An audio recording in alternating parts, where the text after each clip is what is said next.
More questions you'd want to ask a member of the Church of Christ.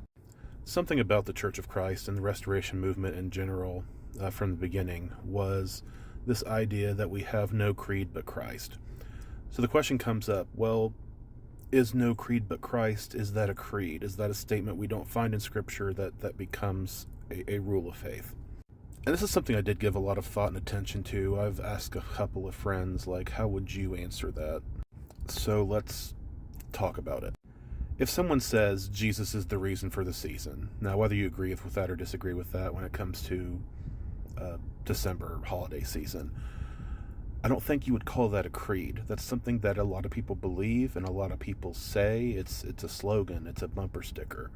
To compare that with a confession or a catechism or a creed book, to just take a short statement like that, and I just think we're talking about apples to oranges.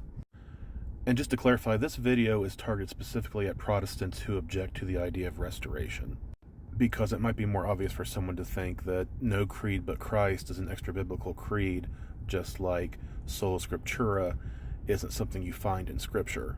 And without getting into the weeds of that, which I might do a separate video just talking about that, most Protestants I know understand the Bible as the ultimate authority, and there are portions of different creeds and confessions that they will advocate for removing or just not saying or not agreeing with.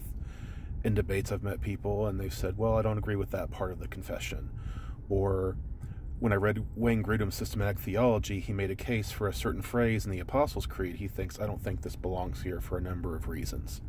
So if we treat no creed but Christ the same way, can you make a case that no creed but Christ is a bad rule of faith? Can you make the case that sola scriptura is false from Scripture?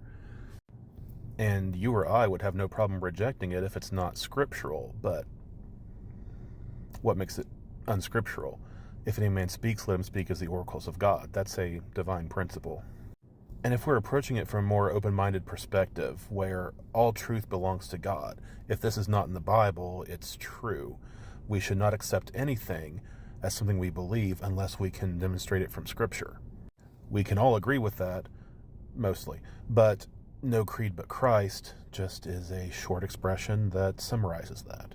And even if we abandon that slogan, the principle is still going to be practiced. If Paul in Acts 17 is quoting pagan philosophers in order to prove his point about preaching the truth about God, then we're not so close-minded that we can take something that's true outside the Bible and realize the importance of it.